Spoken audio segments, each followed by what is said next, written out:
Hey, hey, hey, Savvy Sarah LaRock. This will be a short one because it's been a long day. It is 9 something p.m. Just wrapping up the day. It's been a big day with the flip. Let's see. Demo backed up today, so we got a lot of demo work done. Um, Lots of demo work. Um, Not done yet though. There's a little bit more left to do tomorrow. It's been spread over 3 days. They will be back tomorrow with another trailer and hopefully another guy. A guy called in sick today. It happens. He may still be sick tomorrow, so hopefully the three who should be here will be loading everything up. Shout out to Jimmy's Hauling. He actually told me it would be done by the end of the day on Friday. So it was very hopeful that it would be done by the end of the day today. It would have been, but hey, somebody called out sick. What can you do? But they busted butt and got a lot done. There's a huge pile of stuff inside.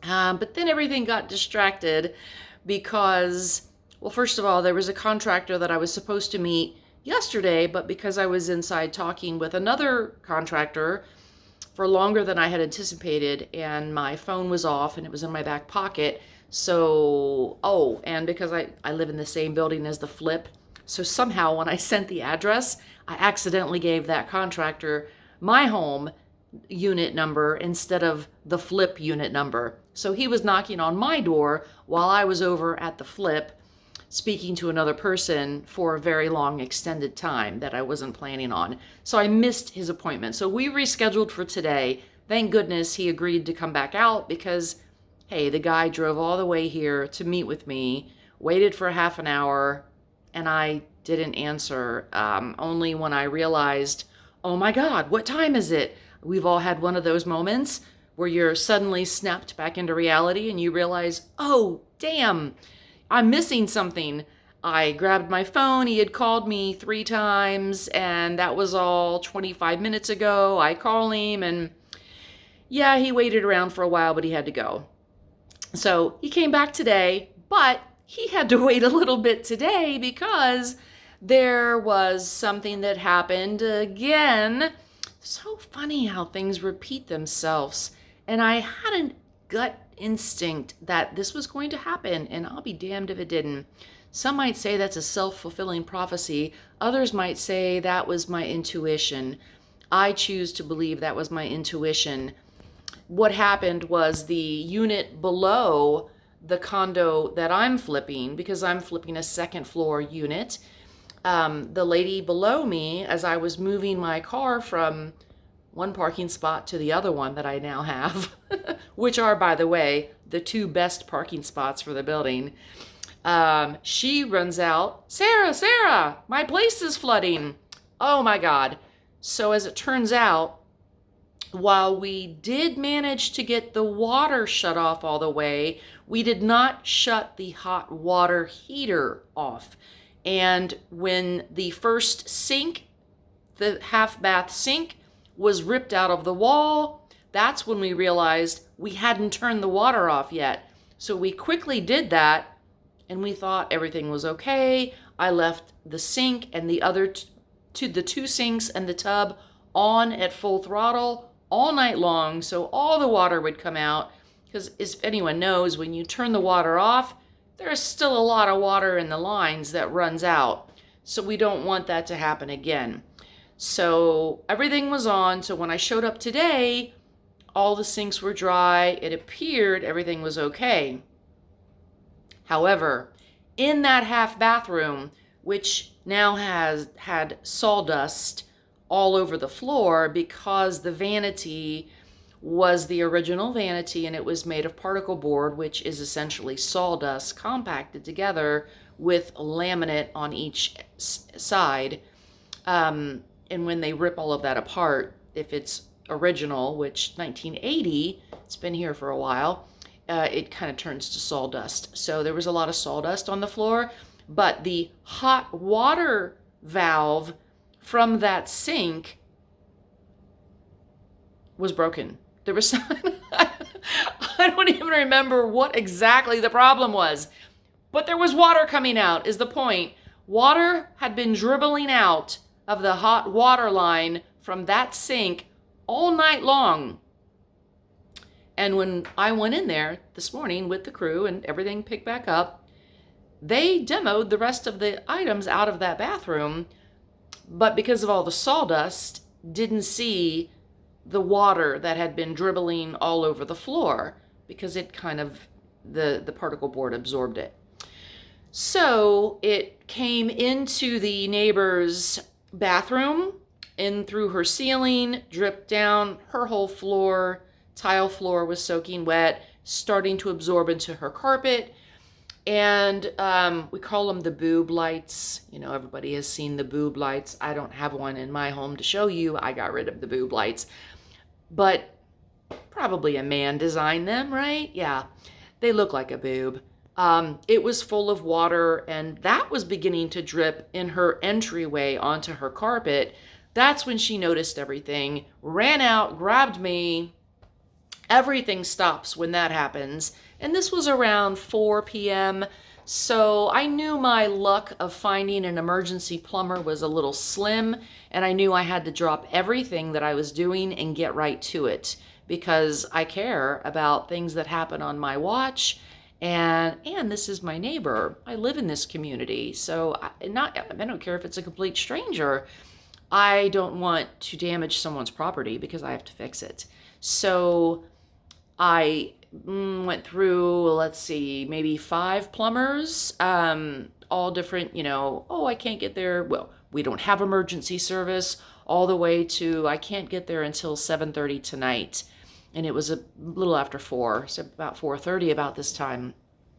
So one nice company, Expert Plumbing, got a hold of them, and he was actually the one that couldn't get out until about 7:30. That wasn't going to work. So he actually referred me to Graywater Plumbing. Jeremy and can't remember his wife's name right now. Jeremy and his wife own Graywater Plumbing, and the sky opened up and the angels sang. The gentleman was here within 15 minutes. He had what he needed in his truck to fix that problem. He actually updated the valve stems that are coming out of the wall. I was so happy with his personality. Plumbers are an interesting breed. Sorry, guys, but I haven't met a woman plumber yet. Interesting people. He seems very normal and very kind and likable and personable. So I'm very grateful that that accident happened that led me to potentially actually having a go-to plumber. Nothing wrong with Friends Plumbing and Dunedin Plumbing. If you're at a loss and you don't have a smaller, go-to plumber, they're big and they have lots of plumbers and they have emergency hours and they have all that. But something told me to try to find a smaller scale. And I knew if I couldn't, I would have probably given up around the 7th. Usually that's my number, right? Lucky number 7. If I hadn't found someone by the 7th call, I would have just called Friends Plumbing or Dunedin Plumbing, and they would have been able to send someone out. However, this worked out better, got to meet a great guy, and he's actually quoting some other plumbing that I need. Hot water heater, the stems, valve stems in the shower.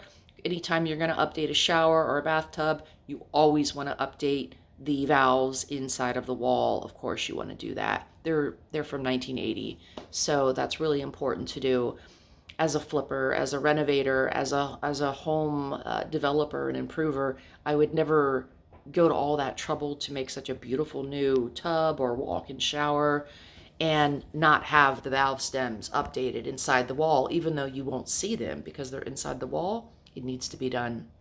So that's stuff a licensed plumber has to do. So he's going to quote all kinds of work. In the meantime, the other gentleman showed up who I stood up yesterday, and he waited around while I was doing all of this with the plumber. So that was very patient of him. And then we had a great conversation. That worked out really well also. I believe in the law of attraction. I had been at my chiropractor's office because I have this thing with my neck and I have to see an orthogonist once a week. They just adjust your atlas. If you don't know what an orthogonist is, it's a niche within the chiropractic field. However, I digress. I was there and something told me to ask them if they knew of any handymen or general contractors, because I'm always looking for good people to help me with my projects. And I left a couple of business cards, and wouldn't you know it, Martin and Damien contacted me because of Mr. Mike, a GC that they work for. They are subcontractors. And we had great conversations. We really did. We discussed a lot of work, and they very well might be doing a good portion of it. They will be preparing a quote to paint. That decision needs to be made very quickly. I do have a good friend who's helping me out, Phil Lawhon. We just hung up about 20 minutes ago. Was on the phone for a while talking about what he's going to do. He's going to help me out Friday, Saturday, and Sunday. He's going to be patching holes and priming all the walls because the walls are really dirty. And even if you clean them all, clean them or prime them, one or the other. So I bought the Restoration brand of the Kills, which is $199 for a 5-gallon bucket, but it's the best quality for really dirty walls. There's a variety in the Kills primer family. So you have to pay attention to what your problem is. Nicotine, just drywall, general drywall primer, dirt, grease, mold, mildew. There's all sorts of different issues. So you have to pay attention to which one you're getting. But this is the Restoration. This is the top of the line, and it's pretty expensive. Anyway, so got that, the spackling and the spatulas and everything else that he's going to need, because there's a lot of holes that will need to be filled and sanded, the sandbar, the grit, the blocks, all of that. Phil's going to pick it up in the morning, meet me over there around 9:30 or 10. And day number 3, kind of day number 4, but day number 1 was just a portion of a day. It feels like day number 10. So anyway, so that's what's happened today. Great connections is the key word of the day. Great connections. I do believe this plumber, Graywater Plumbing, and Martine and Damien are going to be a big help. They're going to help me be able to pull one permit, a remodeling permit that will encompass the plumbing, the electrical panel, and the renovation work that will be done inside of the property. Therefore, I won't need my electrician to pull a permit and the plumber to pull a permit.